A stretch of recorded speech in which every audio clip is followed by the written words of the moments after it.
Aniya ang mga nagunang tudling sa Ronda Brigada. Duha ka managlaing insidente sa pagmumusil, natala sa Jensan sulod sa usa ka adlaw. Duha patay, usa samdan. Suspect sa pagpamusil sa duha ka coordinator sa barangay San Isidro, nasikop. Usa sa mga persons of interest sa pagkidnap o pagpatay sa 13 anyos nga dalagita, patay human mangilog og pusil. Pulo ka trail riders, gisita atol sa Sunday lockdown sa Jensan. O Department of Agriculture nanawagan sa mga mag-uuma nga gamiton og insakto ang ilang mga hinabang.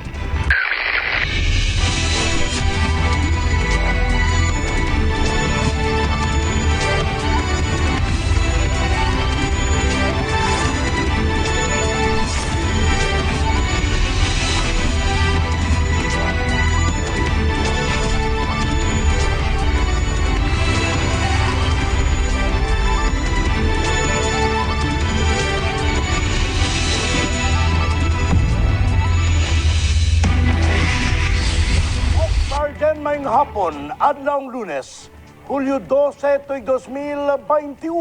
Live, gikan din sa Brigada News Center, kini ang Ronda Brigada.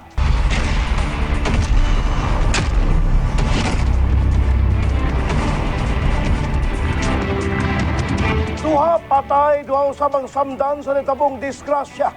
Alas 3 kagahapon sa barangay Edwards, Tiboli, South Cotabato. Nagkatag sa dalan ang mga nabungkag nga parte sa duha ka motorsiklo nga nalambigit sa mong disgrasya. Ang mga driver ug angkas sa motor duguan. Duha kanila ang mitaliwan ug duha usabang kritikal sa balay Tambalanan. Usa sa rason nga ginatan-aw sa otoridad, kusog ang padagan sa duha ka motor, tinungdan sa kusog sa impact. Lakip daw sab ang pag-overtake. Sigon sa otoridad, bisan pa kanunay ang ilang pahinumdom nga pag-amping sa pagmaneho, dili gyapon kini epektibo kung dili kayo sundon sa mga motorista. Dugang pa, dapat hinumduman usab ang defensive driving.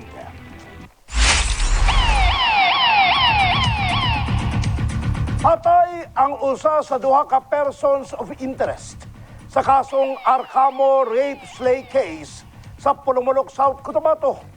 Kinihuman na kini mangilog og pusil sa police escort samtang gipamedikal Biyernes sa gabi. Apan pamilya sa biktima nagtuo nga gawa sa duha nga nadakpan, duna pa kini kaubanang mibuhat sa krimen.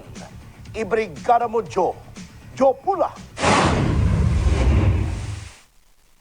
Yang akong kuan lang anak kay na kuan naman na sila nga napamanggi sa mga kauban ana nga nagkuan sa iya, naghikap siyang lawas, nagkumbinser siya nga moadto siya dito sa gawas sa Pulutana. Ang ako lang nga hustisya lang gid akong ikuan sa iya ipangayoon nga ang kanang naghilabot gini altian nagkumbinser pila sila ka tawo, 4 ba 5 ba, gusto gyud ko nga mapariha po ni altian pagkaintang karon. Amo ra gini akong pangayoon. Nagatuo mo nga mas dagan. Dako ang pagtuon ni Lola Eli, ang apuhan ni Althea Arcamo, ang 13 anyos nga nakitang patay tunga sa pinyahan sa Pulumulok, South Cotabato ni atong Hulyo 8, nga dili lamang sila Eduardo Aboldo o Ronald Abakita ang posibleng responsable sa pagpatay sa iyahang apo. Alas 11:30 sa gabi kaniadtong Petsa 8 nasiko pinaagi sa buy-bust operation si Aboldo o giila usab kining usa sa persons of interest sa kaso ni Althea. Ang suspect residente sa Purok Ligtas, Barangay Cannery Site ug kaila sa pamilya Arcamo. Apan nato sa pag-imbestigar sa kapulisan kang Abordo, gitudlo niini ang higalang si Ronald Abakita, 48 anyos, nga residente sa kasigbit nga Purok Pulutana, nga mao kunoy milugos kang Althea. Tanang mga tawanan na may reported na sila nga kuan sa illegal drugs. Tapos kusog kay manggamit og illegal drugs sila. So karon may time po ni si Abordo nga one time nga kung malubat ko siya kuan niya o high bat siya. No, maghubo ko na siya magpakita sa iyang kuan iyang kinatao. Naghatag si Abordo information nga apil si Batote. Actually wala mi nagakuan na. Wala mi nagatuo pa sa iyang istorya kay kumay mandamay naman na siya. Ang among focus ato kay kuan is beside ang hot pursuit for verification na apil mi na kuan sa iya recovered nga illegal drugs kay tawag nato nga marijuana. Pero actually, may mga reported na siya sa information si Batote nga nagagamit ng illegal drugs o involved sa illegal drugs. Kuan naman, narekabiran man siya illegal drugs. So, ang kaso niya, katong posisyon, supposed to be. So, i-medical siya para i-kuan siya diri. Marijuana, sir, no? Marijuana. Apan si Abakita ang napatay human kuno nga mangilog og pusil sa police escort ni ini human kinigi pa medical. Ang kaning suspect nato is agaw niya ang isa sa mga pusil sa ato ang police escort nato. So kay kaning suspect nato is medyo balisa na siya prior sa pagkandak sa iyang medical exam. So nangagaw so hangtod sa nakaabot nga nagkagaway og pusil, so there is no other choice ang ato ang kapulisan kay while running sa sakyanan medyo nagkakarambula, so habang agaway na napusilan sa ato ang kasya sa mga police pod sa mga escort. Kahinumduman nga Huwebes sa hapon, Hulyo 8, nakaplagan ang patayng lawas sa 13 anyos nga si Althea Arcamo nga anaa sa state of decomposition tunga sa Kapinyahan sa Barangay Javier Munisipyo sa Pulumulok. Tulo ka adlaw nga namising ang biktima. Si abordo nga nahibiling persons of interest sa kaso ang mag-atubang og kasong may kalapasan sa Comprehensive Dangerous Drugs Act of 2002 kundi nauna kining naaresto. Ug dugang kasong rape with homicide sa higayong formal na nga makapile og reklamo ang pamilya ni Althea sa korte. Ginahulat na lamang sa karon ang resulta sa medical legal aron makumpirmang na panamas-tamasan ang biktima una kinigi patay. Joe Pula, be proud of Gensan again. Barug, Gensan. Duwa ka managlahing insidente sa pagpamusil ang natala sa Gensan Biyernes sa gabi. Kung asa, duha ang natala nga napatay, samtang usang samdan. Base sa inisyal nga investigasyon sa kapulisan, posible matud pa nga droga o personal grudge ang motibo sa pagpamusil. Ibrigada mo Shelin Joy Kanda.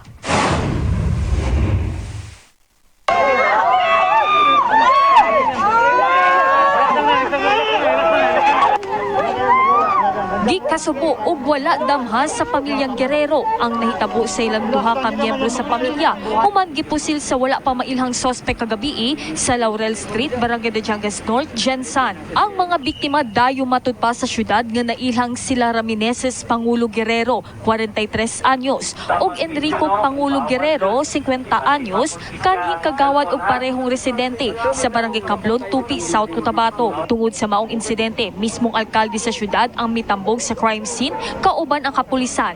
Base sa impormasyon, daghan kunong anggulo nga ginatan-aw sa maong krimen. Base sa pamilya sa mga biktima, nalambigit kuno ang usa sa mga biktima sa illegal na droga. Dagang anggulo atong ginatan-aw based sa pamilya, usa ani na implicate sa 9165 na sa drugs. So basically they're trying their best nga makuan unta matanggal ang pangalan sa kumbaga sa listahan for the past 2 years pero parang wala pagyapon. So usa na kaanggal nga tanaw nato. Dugang pa nga pamahayag sa opisyal na lambigit umano sa kaso sa pagpatay ang mga biktima. Of course, ang second is personal grudge. No? Both of them are not from Gensan. No? They are from Cablon, Tupi.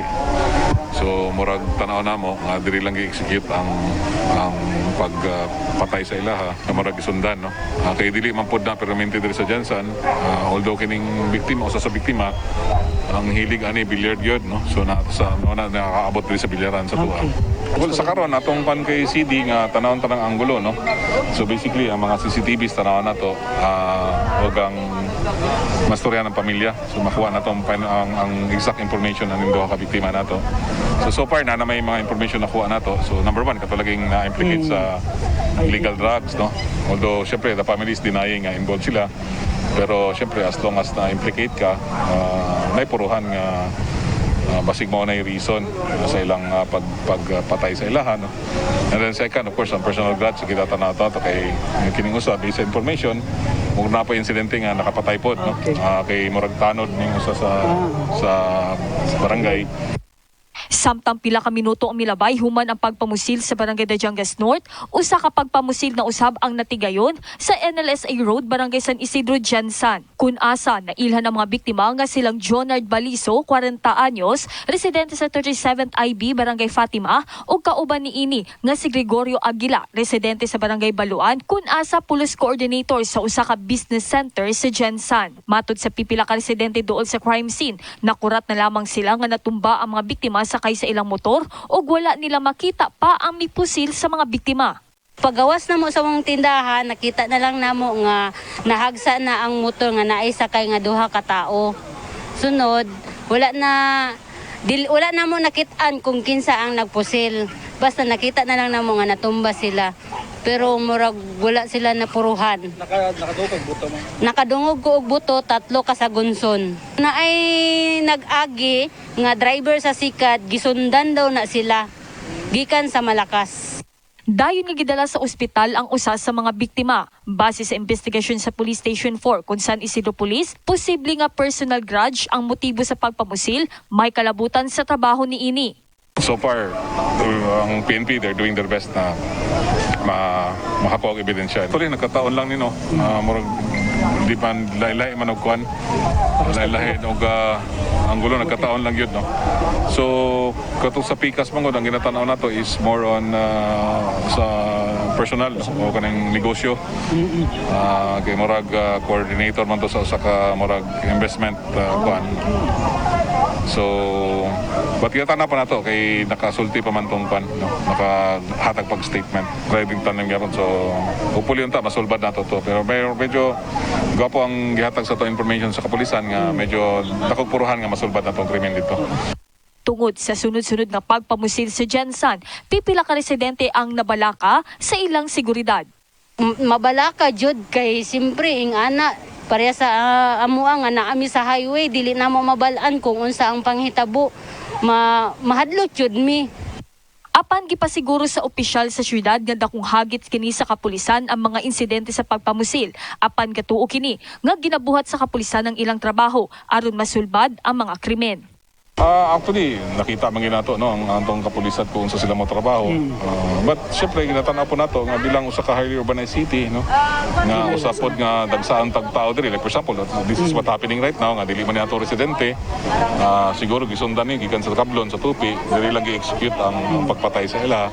So mo nay usa ka syempre usa ka disadvantage po sa usa ka urbanized city, no. Considering mo gining dagsaan sa mga tao, either magnegosyo diri, either magbuhat og krimen, either manginabuhi. So that's part sa usa ka highly urbanized city. But of course, dili nato na ang ginhimong rason, no. Gusto gyapon nato nga whenever nga naay crime may tabo sa atong city, masulbad nato og tagaan nato justisya ang mga biktima. And syempre matagaan nato silot ang mga suspect. Mao kini ang ikatulong nga insidente sa pagpamusil sa Jansan sunod lamang sa bulan sa Hulyo. Mao nga dakong hagit alang sa kapulisan nga masulbad ug madakpan ang mga responsable sa krimen. Shelene Joy Kanda, be proud of Jansan again. Barog Jansan. Gitudlo sa biktima sa pagpamusil Biyernes sa gabi sa may NLSA ug Nunez Street ning dakbayan ang kauban niini sa trabaho nga maoy responsable sa pagpusil kaniya. Apan kabanay sa gitudlong sospek gipang himakak ang maong aligasyon. Ibrigado mo, Joe Pula. Nasangpit matud pa sa biktima sa pagpamusil sa may junction NLSA Road ug Nunez Streets ang ngalan sa iyahang kauban sa trabaho nga mao kunoy responsable sa pagpusil kaniya Biyernes sa gabi Hulyo 9. Kini ang gibutyag sa hepe sa San Isidro Police Station human sa ilahang gilusad nga inisyal nga investigasyon sa nahitabong krimen. And based on the statement of the victim before he was shot, meron siyang binigay na pangalan. So since nasa imminent danger itong ating biktima, no, kinuha natin yung pangalan for documentation and appropriate action. So acting on the statement of the witness, we believe na ang isang taong mamamatay na ay hindi talaga magsinungaling. That is according to the law. And then nag-conduct tayo ng hot pursuit operation dito sa ating suspect. Well, yun nga yung binigay na pangalan sa atin before na parang nawalan ng malay, no? Kasi as of now, nasa operating room pa rin itong ating biktima, and the medical team is trying to revive yung ating victim kasi 3 po yung tama ng bala. Matod sa taho sa kapulisan, nailhan ang gitudlong gunman nga si Rolando Pagurayan Colendres alias Bobby Colendres, 36 anyos nga coordinator sab sa susamang business center kundi nga trabaho ang biktima. Maong gilayong gilusad sa kapulisan ang pursuit operation batok sa nasangpit nga individual sa panimalay niini sa may Guiho Street, Barangay Lagaw. Bugat matud pa ang probable cause sa pag-identify sa biktima sa ilhanan sa suspect samtang kini ang conscious pa. Since we are determining pa kung ang suspect is the real suspect, no? Is he liable or not? Is he the one responsible for the crime? So a suspect, no, in technical terms is innocent, no, until proven guilty. Well, we're waiting pa sa itong medical result kung saan ba yung tama ng bala. So ngayon, we will file the case against the suspect for frustrated murder. Anana sa kustodiya sa Police Station 4 ang gitudlong suspect samtang ipadayon paghihapon sa kapulisan ang pag-imbestigar sa motibo sa krimen ug ingon man ang background sa kumpanya na ilahang ginatrabahuan. Yun nga yung tinitignan natin, no, yung motibo, no? Bakit kaya binaril itong ating biktima?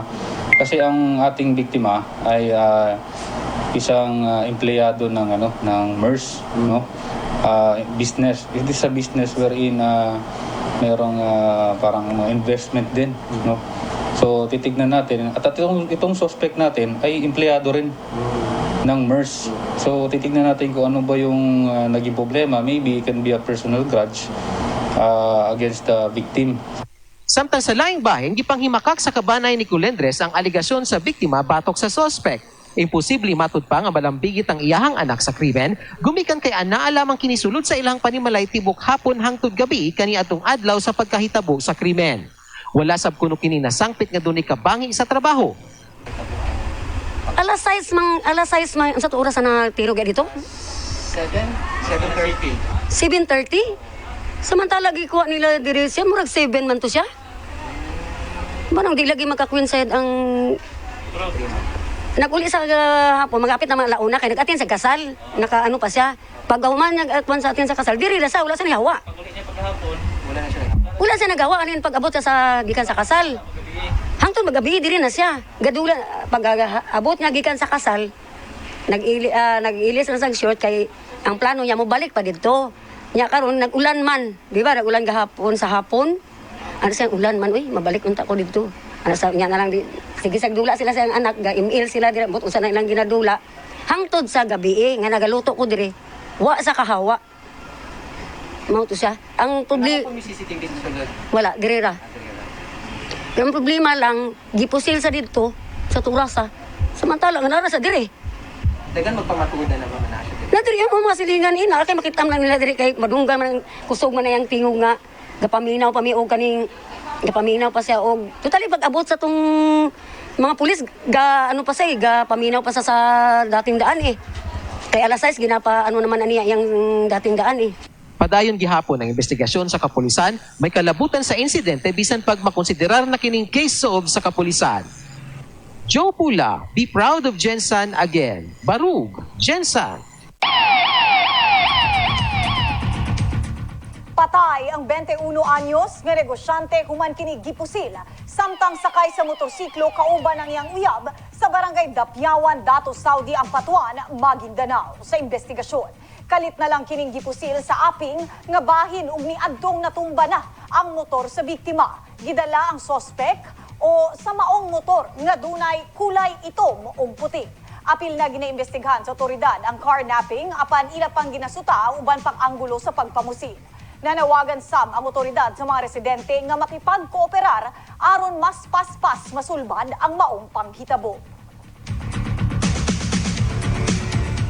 Samtang tulo ka mekaniko sa sakyanan na ang samaran Human kini gipusil sa wala mailhing gunman kagahapon sa hapon sa may compound Purok 1, Barangay Lapu, Pulumulok, South Cotabato.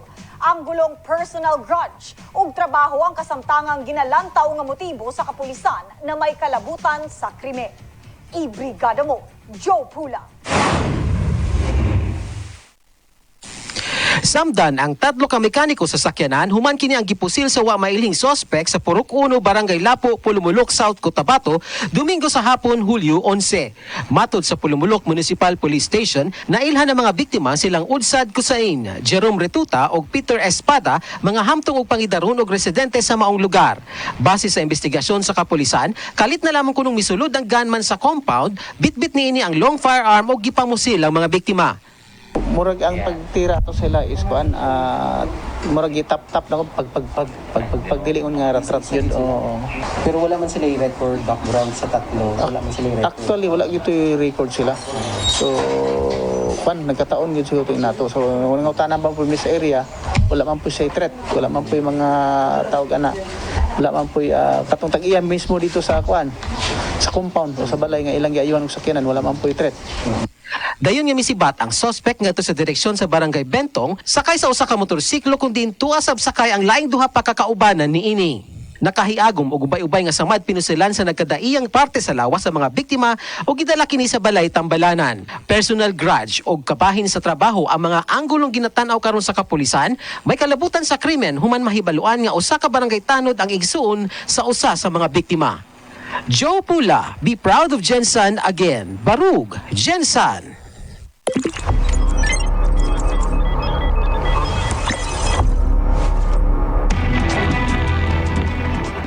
Mukabat sa pulo ka trail motorcycle riders ang gipang sikop o gipang himangnuan sa otoridad human kini ang masita sa Police Station 4 kon San Isidro Police Station Domingo sa buntag sa may Dasera Avenue sa Barangay City Heights. Matod sa kapulisan, padulong na unta sa ilang outreach activity o trail riding activity ang pulo ka trail riders sa Barangay Conel sa dihang maharang kini sa mga tropa sa kapulisan. Gidala ang nasita ngadto sa istasyon sa pulis ug didto gipanghimangnuan kini may kalabutan sa nagalungtad nga guidelines sa Executive Order 30 kung diin padayon na ginapatuman ang Sunday No Movement Day. Isip usa sa mga lakang sa LGU Jensan batok sa COVID-19. Kun asa, ang mga essential workers lamang ang ginatugtang makagawa sa panimalay sa adlaw sa Domingo. Gibuhian sabdayon ang mga gipangsita human kini ang misaad nga magpabilin silang matinumanon sa mga kamanduan ilawom sa balaod. Niabot na kaganinang buntag ang dugang panabakuna sa Jensan Gymnasium para sa nahibiling mga individual nga lakip sa A1 hangtod A3. Kalabutan ni ini na dawat na usab sa mga private sector sa Jensan ang dugang ng mga bakuna pinaagi sa South Cotabato Filipino-Chinese Chamber Incorporated. Para sa dugang detalye, aniyang report ni Ken Abrigan.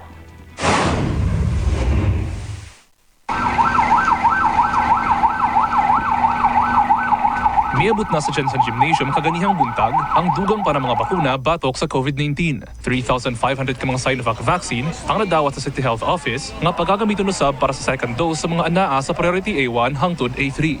Today po, we are grateful that we have 2 batch of vaccine deliveries. First po, we have the DOH, Department of Health Vaccine Delivery, 3,500. Gibuti usab sa CHO nga sa karon nagapadayon pa ang ilang vaccination para sa Priority A1, A2 ug A3. Nagapadayon pa usab ang ilang master listing para sa Priority A4 kun mga essential workers. But for those individual po under the priority A4, we are still waiting for the advisory po ng ating Department of Health as to when will be the vaccine allocation for them po. Sa kinaulahing datos sa DOH, dunay 53 kabagong kaso sa COVID-19 ang nadugang sa Jensan kagahapon. Mikabat na sa 6,408 ang ihap sa mga nataptan sa COVID-19 sa Jensan kung nasa 620 niini ang active cases. Maong ginadali sa LGU Jensan ang pag-procure sa mga bakuna batok sa COVID-19. Coming from government gyapon ang ilang ang proseso, no, because only the government can acquire vaccine mo magina siya ang situation karon, no. Wala magi pharmaceutical companies nga directly mag-deal, so anybody, no, even the local government. Ginaawag sab niini ang mga wala pa nakarehistro para sa vaccination nga magpa-register na. Our direction man gud gusto nato nga mabot kinatong herd immunity. So vaccination atong gibutangan ng priority karon. Kalabutan niini, miabot na usab ang dugang ng mga bakuna para sa mga private sector. 7,998 ka mga bakuna ang nadawat sa dakbayan. Ang South Cotabato Philippine Chinese Chamber Incorporated ang usa sa mga unang nga makadawat sa maong mga bakuna. Kung asa ana sa 3,000 sa mga empleyado niini, gikan sa duha ka gatos ka mga members sa companies ang matagaan og bakuna. Ang St. Elizabeth Hospital usab ang napili sa maong sektor nga magbakuna sa maong mga empleyado. Yes, this is for the private sector. But of course, the local government will assist ang atong mga private sector. But this is the trust ng government na actually mabaksinan kita so we can reach the herd immunity katong 70% sa population. Kent Abrigana, be proud of Jensen again. Barug, Jensen. Mamahimong dakong tabang para sa mga PWD, labi na sa mga dunay daot sa mata, ang Braille Block Tactile Paving sa Jensen Pathways. Duraw sa paymangno ang LGU Jensen sa mga motorista nga nagapark sa mismong pathway. Para sa dugang detalye, ano ang report ni Kent Abrigana. Matag Domingo nag-ehersisyo sa Jensen Oval Plaza si Nang Violita kauban ang ihang asawa. Ug usa sa ilang mga aktibidad mao ang pagjogging kauban ang ilang mga apo. Doon na kini kabalaka dati na magjogging tungod sa mga naglabay nga mga motorista. Yes, oo, walking akong mister kay ano man kailangan man niya diabetic o Maong dako ang iyang pagpasalamat kay giabrihan na sa publiko ang bagong pathway sa Jensen Oval Plaza ning milabayng Huwebes. Usa sa mga proyekto sa Build program sa atong gobyerno. Ang Green Jensen Project usa ka 2-year project kung asa gigamit ang nagganda iyang talento sa mga arkitekto, urban designers ug landscapers sa Jensen. Under the local government support fund, programa po yan ng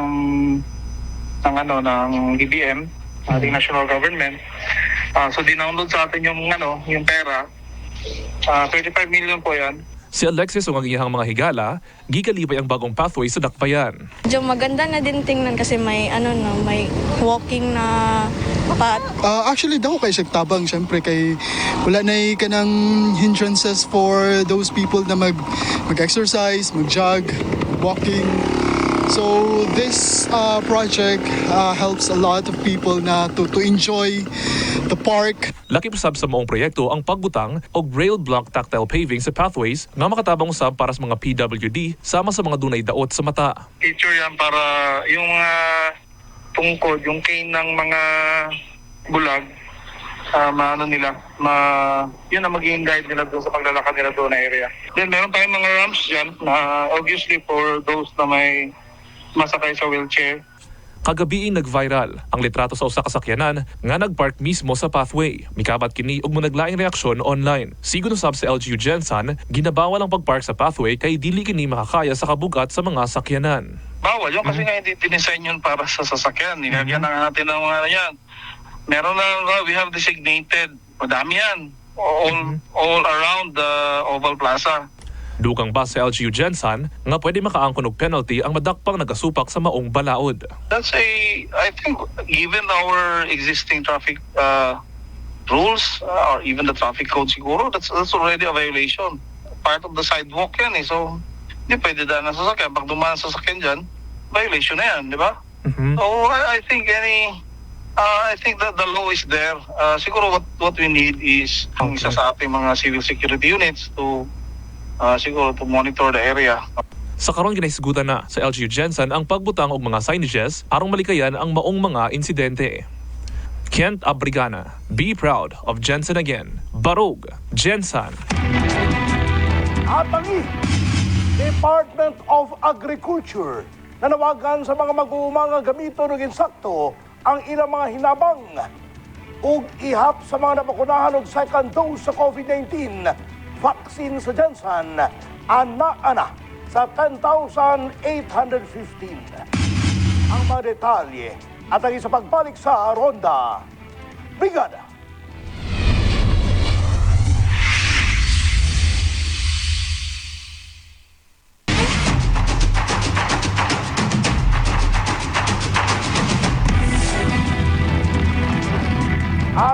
Ana sa 10,815 ang ihap sa mga naturukan na og second dose sa bakuna batok COVID-19 sa Janssen.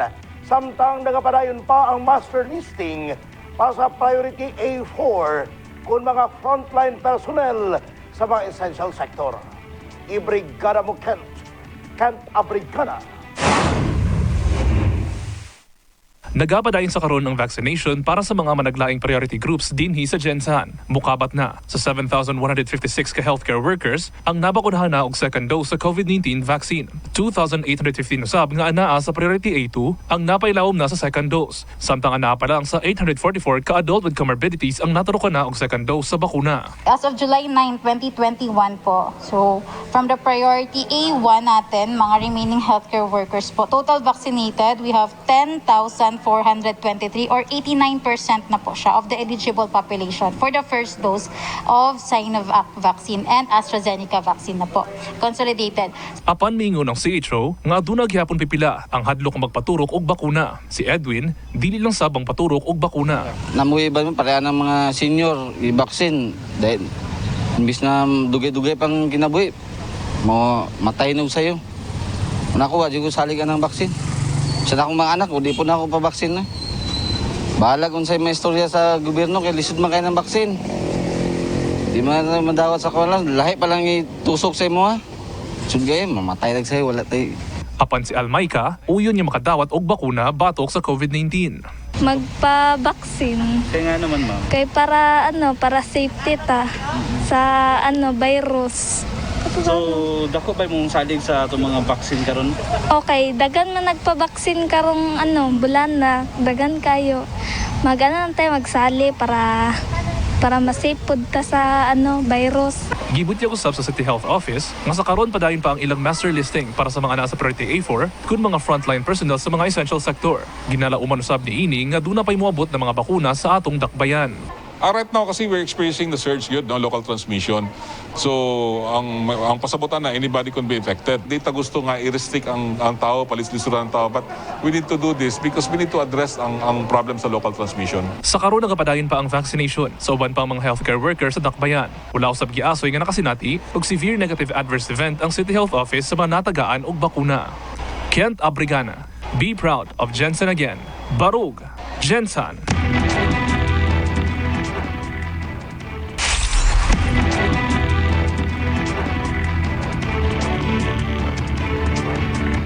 Mukabat na sa 86 katao ang napalgang patay sa nahugnong building sa Surfside, Miami. Mato di Florida Fire Marshal ug Chief Financial Officer Jimmy Patronis nga paspas ang ilang pag-recover sa mga patayng lawas human gibakbak nila ang tower nga nakatindog. Sa maong ihapa, sa 62 lamang niini ang nailhana. Mato di Miami-Dade Mayor Daniela Lavin Cava, nagpahigayon na sila og cross-referencing sa mga pangalan gikan sa listahan sa mga residente sa US Postal Service ug driver's license information aron paspas mailhan ang mga biktima. Kahibaloan nga nahugno ang building niya itong June 24 kung asa nagpadayon gihapon ang ginahimong investigasyon. Gisugda na sa Israel ang pagpanghatag sa ikatulong dose sa Pfizer vaccine batok COVID-19 sa mga idaran partikular sa mga hinay na og immune system. Ang maong lakang hinungdan sa padayong pagsaka sa ihap sa Delta variant sa COVID-19. Samtang una nang mihangyo ang Pfizer BioNTech nga tugutan sila sa US o European nga mahatagan og ostracization ang booster shots. Usa sa rason nila ang pagsaka sa infection human ang unom ka bulan.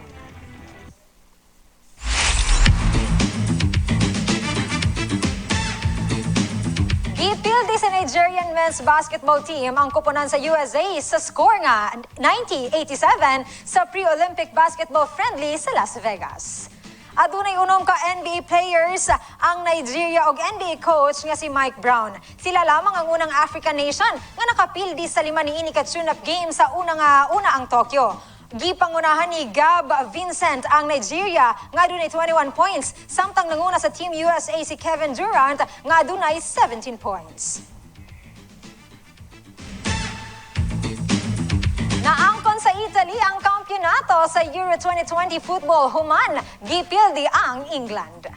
Kinihuman ang unang major title sa kupunan sulod sa 15 ka tuig.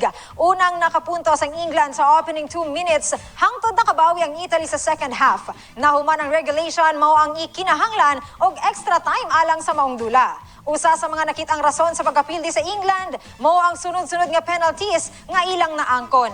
Mibida sa penalty shootout si Italy si Gianluigi Donnarumma nga player sa off the game.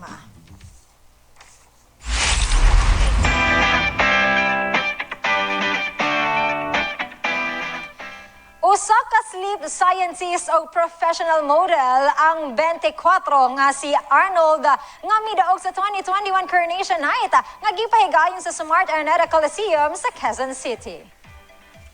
Lakip sa gikoronahan isip binibining Pilipinas, Grand International si Samantha Alexandra Panlilio sa Cavite. Binibining Pilipinas Intercontinental nga si Cinderella Faye Obenieta nga taga Cagayan de Oro. Binibining Pilipinas Globe Maureen Ann Montagne nga taga Batangas. First runner-up si Gabriela Camila Basiano sa Borongan Eastern Samar ug second runner-up si Meiji Cruz nga taga Valenzuela. Nahimong host sa pageant silang Miss Universe 2018 Catriona Gray ug Miss Grand International 2016 first runner-up Nicole Cardoves. Musabak si Hana sa Miss International pageant karong tuiga ug lauman nga mamahimong ika-unom nga Filipina nga makakuha sa maong titulo.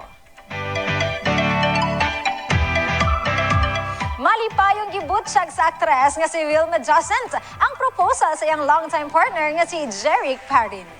Sa iyang social media account, gibutsyag niini ang proposal o doble ang kalipay niini tungod gidungan ang proposal sa mismong adlaw sa iyang natawhan.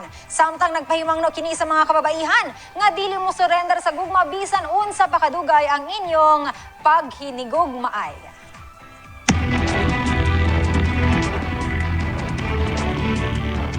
Mao ka na ang atong latest update mga kabrigada. Alang sa dugang update, tutok lang sa Ronda Brigada Facebook page o sa YouTube channel nga Brigada News TV Official. Mga kabrigada, karong panahon sa pandemya, dili angay kita nga magkasakit. Aron nga matabangan tang malikayan ang mga sakit o mga viruses mga kabrigada, makatabang sa ato ang pag-inom og tubig nga dunay patak nga nigari. Ang nigari aduna kini natural mineral nga zinc, makatabang aron nga mapakusgan ang atong immune system. Nigari, patak, mineral. Ako si Brigada CJ Sering. Be proud of Jensan again. Barog Jensan. Balikan ninyo Atty. Can o Brigada Deal. Brigada Deal, 10,815 pa lang. Ang naka 2 doses na sa bakuna bato COVID-19 diri sa Jensan. And that's out of more or less 600,000 Ana. population nato. Brigada Atty. Can. Layo pa kay ta sapatan sa 70% para makabot nato ang herd immunity. Sao na lang, no? O kanus pa ka mahuman ang katong ginaingon nga certain percentage, 70%, para maangkon ang herd immunity. Sa Kasi Pasko. maabtan patag, dili pa siguro. Next year. Next year siguro. O hinaot pa unta nga di na maabtan, yan ang mga panahuna. Otherwise, mamahimong inana gyapon ang bahad sa COVID-19 diri sa tuwa. Pero nalipay ko, Brigada Atty. Can, kay niabot na ang bakuna para sa second dose sa mga A1 to A3. So, appeal ko dito. Aha. So, fully vaccinated na ta. So, unta, daghan pagbakuna. Atty. Can, magpabakuna na baka? Ako yung nakaparehistro na ko, Yes. pero wala ko na yung bakuna available. Sige lang, pag-abot, mabakuna na lang ko na, pugos na lang ko ani. Sige lang. Kung si Brigada Atty. Can, magpabakuna na, daghan judera. Musunod. Ato. Mao ka na mga kabrigada ang naglangkob sa Ronda Brigada karong adlawng Biyernes. Mga storyang 24 oras nga gitutukan sa news team sa Brigada News TV. Ako, si Brigada Dale Bartolaba. Be proud of Jensan again. Barog Jensan! Kaya tibuk ang pagserbisyo hatod alang sa publiko, walay sagol bakak, tanan alang sa kamaturan. Ako, si Brigada Atty. Can, sadyang mapagmahal, SM, Pagyeke, be proud of Jensan again. Barong Jensan, o giniyang Ronda Brigada.